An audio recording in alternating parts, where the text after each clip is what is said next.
चार काम कभी भी संध्या के समय नहीं करने चाहिए।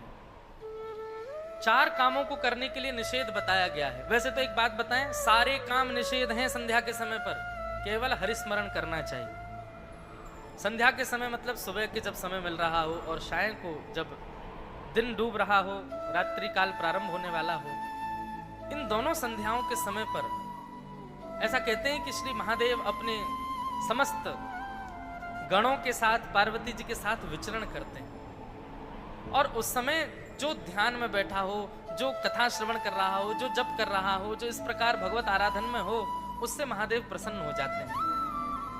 लेकिन देखो, महादेव का स्वरूप स्वभाव ऐसा है कि महादेव तो नेत्र बंद करके रहते हैं, वो किसी से प्रसन्न या अप्रसन्न नहीं होते। पर उनके जो संग में गण चलते हैं ना, वो सब पर दृष्टि डालते हुए चलते हैं। कौन इस समय खा रहा है? चार कामों के लिए शास्त्र निषिद्ध करते हैं। सबसे पहला आहारम, भोजन नहीं करना चाहिए। दो समय जब मिल रहे हों उस समय आहार नहीं करना चाहिए। क्यों? आहार करने से शरीर में कोई गंभीर बीमारी बनने की संभावना प्रकट हो जाती है। कालांतर में आगे चल करके आप कोई ऐसी बीमारी से ग्रसित हो सकते हैं जो मृत्यु तक भी ले जाए। इसलिए आहार के लिए निषिद्ध किया गया। संध्या के समय आहार मत। दूसरा, संध्या के समय पर गर्भाधान नहीं होना चाहिए। पति पत्नी को उस समय ध्यान रखना चाहिए कि यह भगवत विचरण का समय है।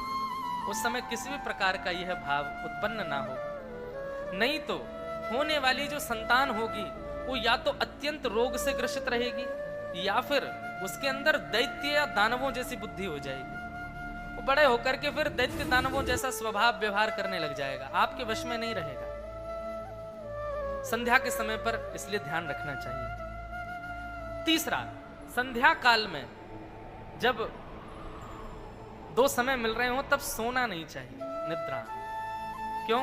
उस समय यदि कोई व्यक्ति सोता है तो उसके घर में दरिद्रता आ जाती है, लक्ष्मी धीरे धीरे निकलने का प्रयास करती है। कहीं ना कहीं आपका धन जो है वो प्रवाहित हो जाएगा, कहीं ना कहीं जाकर के लक्ष्मी निकल ही जाएगी।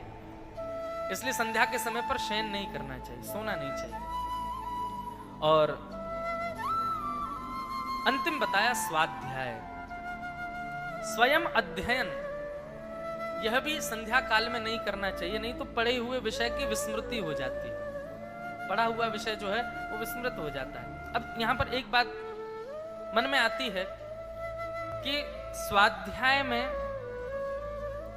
स्वयं अध्ययनम, स्वयं पढ़ना, उसको स्वाध्याय कहते हैं।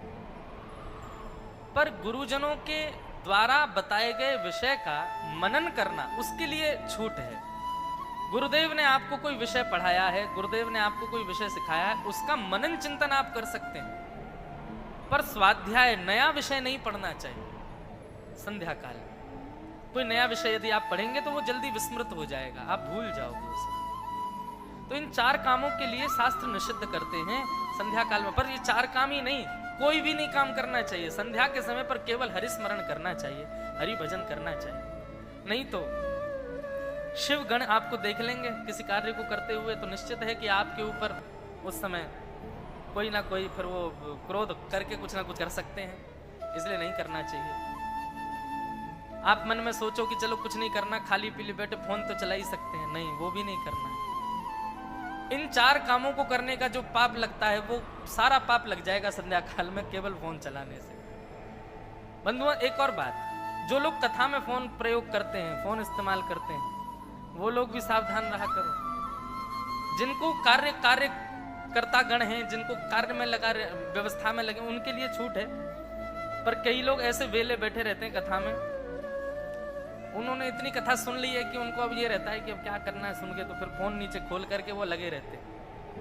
नहीं, आप निश्चित मानिए ये कथा रूपी श्रीमद् भागवत साक्षात श्री कृष्ण है। इनके सन्मुख बैठ करके जब आप इस कर्ण पिशाचिनी का प्रयोग करते हैं तो ठाकुर जी ना जाने कितने आपके संचित पाप पुनः उदित हो जाते होंगे। इसलिए भैया ये मत किया करो। अब मैं संकेत करके तो नहीं बोल सकता कि भाई तुम फोन मत चलाओ, इसीलिए मैं सबको ही बोल दिया कि फोन नहीं चलाना चाहिए। तो संध्या काल में कुछ नहीं करना चाहिए, केवल हरिस्मरण करना चाहिए।